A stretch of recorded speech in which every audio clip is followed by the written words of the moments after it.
Hi, எல்லோருக்கும் வணக்கம். Welcome to உங்கள் நான் கமல் ஹாசன். ஸோ, அந்த வீடியோவில் நம்ம கமல் சார் பற்றின ஒரு புதிய தகவல் தான் டிஸ்கஸ் பண்ண போகிறோம். ஸோ, வீடியோக்குள்ளே போகிறதுக்கு முன்னாடி நம்ம சேனலுக்கு நீங்கள் புதுசாக இருந்தீங்க அப்படின்னா கண்டிப்பாக சப்ஸ்கிரைப் பண்ணிக்கோங்க.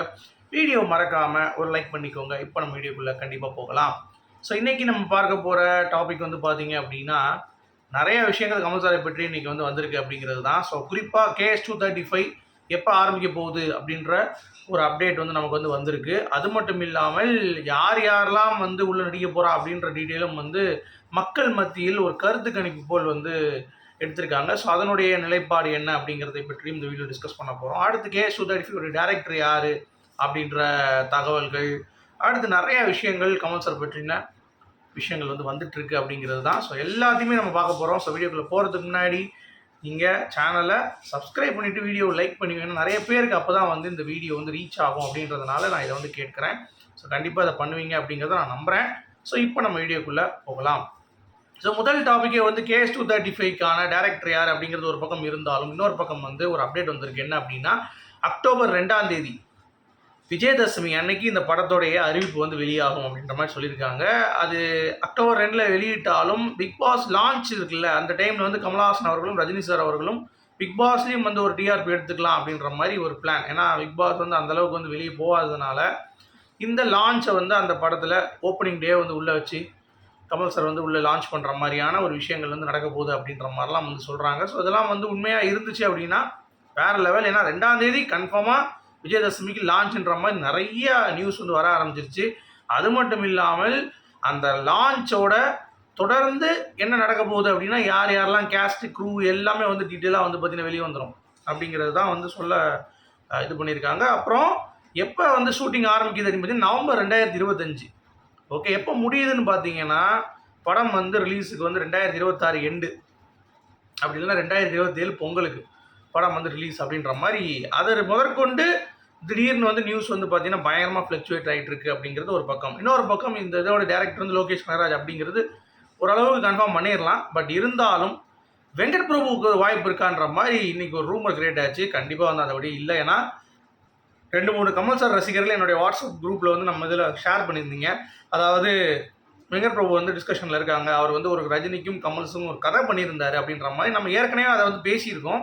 வெங்கட் பிரபு வாய்ப்பு ரொம்ப ரொம்ப கம்மிங்க. ஆனால் ஏன்னா அவர் அடுத்தடுத்து படங்கள் பண்ணுறாரு. ஸோ அப்படி இருக்கும் பொழுது அவருக்கும் டைம் இருக்காது அப்படிங்கிறது தான். இன்னொன்று, கமல் சாரையும் ரஜினி சாரையும் ஹேண்டில் பண்ண யாராவது இருந்தால் தான் நல்லாயிருக்கும். ஏன்னா ரஜினி சாரை பற்றி படம் பண்ணது இல்லை வெங்கட் பிரபு, கமல் சாரை வச்சும் படம் பண்ணதில்லை. ஸோ அப்படிப்பட்ட யாராவது ஜாம்பவான்கள் தான் இந்த படத்தை தொட முடியும். Lokesh Kanagaraj, KS Ravikumar, Shankar sir, Mani Ratnam sir, இந்த மாதிரியான ஒரு குவாலிட்டியான டேரக்டர்ஸ், இல்லாத ஜீத்து ஜோசப் மாதிரி ஒரு பயங்கரமான ஒரு டேரக்டர், இந்த மாதிரியான ஒரு மலையாளத்தில் இருக்கக்கூடியவர். ஸோ இப்படிலாம் வந்தால் தான் இந்த படத்தை இயக்க முடியும் அப்படின்றதுனால வெங்கட் பிரபு அப்படிங்கிறது அது கிடையாது. அது ரூமர் தான். அது பயங்கர ரூமர் கிரியேட் ஆகிட்டு இருக்குது. அது நோ சான்ஸ் அப்படிங்கிறத நான் இங்கே சொல்லிக்கிறேன். ஓகே, அடுத்து ரஜினி சாருக்கும் கமல் சாருக்கும் ஒரு பயங்கரமான பாண்டிங் அப்படிங்கிறது நம்ம நிறையா சொல்லியிருக்கோம். ஆனால் சுஹாசினி மேடம் அவர்கள் லேட்டஸ்ட்டாக சொன்னாங்க பார்த்தீங்களா, இத்தனை பேர் கவனிச்சிங்க. அதாவது கமல் சாருக்கும் நிறைய ஷூட் பண்ணும்போது அடிபடும். அப்போ அவர் ஏஞ்சி நிற்கும் பொழுது கொஞ்சம் நேரம் வலிக்குதும்பார். அதை ஃபோன் பண்ணி ரஜினி சார் கேட்பார். அப்போ சொல்லுவேன் கமல்ஹாசன் வலிக்குதுன்னு சொன்னோடனே, கமலுக்கே வலிக்குதுன்னா நிஜமாக நல்ல அடியாக தான் இருக்கும், கொஞ்சம் பாருங்கள் அப்படின்ற மாதிரி அவங்களுடைய பாண்ட் அப்படிங்கிறது ரொம்ப யூனிக்காக இருக்கும்.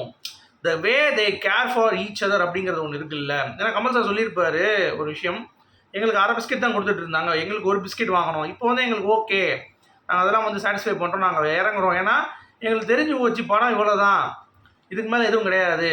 ஸோ நாங்கள் இறங்கி வந்துட்டோம் அப்படின்ற மாதிரி அந்த லெஜண்ட்ஸே ஒரு படம் பண்ணுறதுக்கு தயாராக இருக்கும் பொழுது மக்கள் அதை எப்படி ஏற்றுக்க மாட்டாங்க.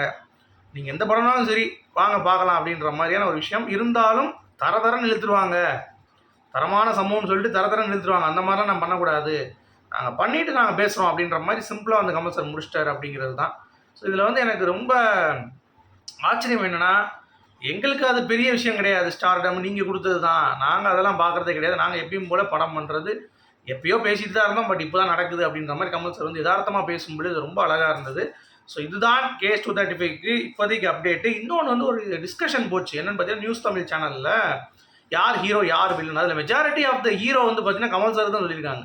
ஹீரோ கமல்ஹாசன் அவர்கள் தான், வில்லன் ரஜினி அவர்களுக்கு கொடுங்கள் அப்படின்ற மாதிரி ஏகப்பட்ட பேர் சொல்லியிருக்காங்க. அது மட்டும் இல்லாமல் சத்யராஜ் மாதிரி ஆர்டிஸ்ட்டு, சூர்யா மாதிரி ஆர்டிஸ்ட்டு, அப்புறம் நிறைய ஆர்டிஸ்ட் வந்து நீங்கள் எடுத்து பண்ணுங்கள், ஏன்னா அப்போ தான் படம் வந்து இன்னும் நல்ல வேல்யூபுளாக இருக்கும், எல்லா ஸ்டார்ஸும் நடிக்கிறாங்க அப்படின்ற மாதிரி. அது வந்து விக்ரம் 2ல் எல்சியூ அந்த மாதிரி ஒரு கனெக்ட் பண்ணும் பொழுது லோகேஷ் வந்து எல்லாத்தையும் கொண்டு வந்து நடிக்கிறது அப்படிங்கிறது மேட்ரு கிடையாது. பட் இந்த படத்திலேயே அந்த மேஜிக்கை கிரியேட் பண்ணுங்க அப்படின்ற மாதிரி ஆடியன்ஸ் வந்து ரெக்வஸ்ட் பண்ணுறாங்க அப்படிங்கிறதை பார்க்கும் பொழுது இந்த கேஸ் 235க்கான எக்ஸ்பெக்டேஷன்ஸ் லெவல் அப்படிங்கிறது வேற லெவலில் போயிட்டு இருக்கு. ஸோ ரஜினிகாந்த் அவர்களுக்கு 173, கமல் சாருக்கு வந்து பார்த்தீங்கன்னா கேஸ் 235 அப்படிங்கிறது தான் பாயிண்ட். ஓகே, அடுத்து நம்ம ரவிமோகன் அவர்களுக்கு இன்னைக்கு பிறந்த நாள், அவருக்கு ஒரு வாழ்த்துக்கள் சொல்லிக்கலாம்.